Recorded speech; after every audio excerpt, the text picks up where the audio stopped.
Column ખોલીને દેખાડ્યું. ફૂટી ગયું.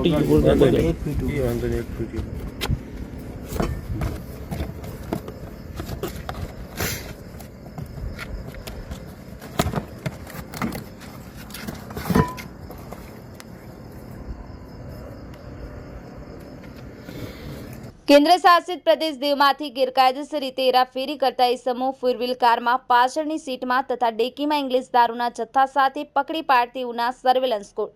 સૂચના મુજબ આજરોજ સર્વેલન્સ કોડના police sub inspector RP Jadav તથા એએસઆઈ શાંતિલાલ વિલાભાઈ, એએસઆઈ ચોરુભા નારણભા તથા police head constable Nanjibhai Shardulbhai તથા પોલીસ કોન્સ્ટેબલ વિજયભાઈ હાજાભાઈ તથા રવિસિંહ પ્રદીપસિંહ તથા અનિલભાઈ ભૂપતભાઈ તથા સુનિલભાઈ કેશવભાઈ ભાવસિંહ ગોવિંદભાઈ એ રીતેના પોલીસ સ્ટાફના માણસો ઉના પોલીસ સ્ટેશન વિસ્તારમાં પેટ્રોલિંગમાં હતા. તે દરમિયાન ASI Shantilal Velabhai Solanki, police constable Ravisinh Pradipsinh Gohil નાઓની બાતમી રાહે હકીકત મળે કે કેન્દ્ર શાસિત પ્રદેશ દીવમાંથી એક સફેદ કલરની સ્વિફ્ટ વાડીમાં ભારતીય બનાવટનો વિદેશી દારૂ ભરી અને તળગામ તરફથી કેસરિયાથી માંગરોળ તરફ જવાની હોય તેવી હકીકત આધારે ગોકુલ હોટલ પાસે વોચમાં હતા. તે દરમિયાન દીવ તરફથી ઉપરોક્ત હકીકતવાળી ફોર વ્હીલ આવતા જેને રોકાવી ચેક કરતા પાછળની સીટમાં તથા ડેકીમાં પ્લાસ્ટિકના ઝબલાઓ તથા બાચકાઓ જોવામાં આવતા, જેમાં વિદેશી દારૂની બોટલો મળી આવતા દારૂના જથ્થાની હેરાફેરીના ઉપયોગમાં લીધેલ વાહન મારુતિ સુઝુકી કંપનીની સ્વિફ્ટ ડિઝાયર કાર સફેદ કલરની,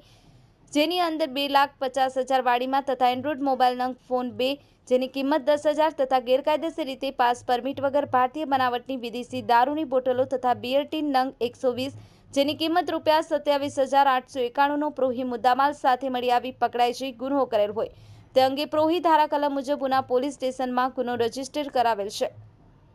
जिग्नेश सोलंकी, दी मिरर न्यूज, उना. हाय, હું છું ક્રુઝિન સિંઘાનિયા. આપની આસપાસના સત્ય સમાચાર જાણવા માટે જોતા રહો દીવ મિરર ન્યૂઝ અને હા, લાઈક અને સબસ્ક્રાઇબ કરવાનું ભૂલતા નહીં. Thank you.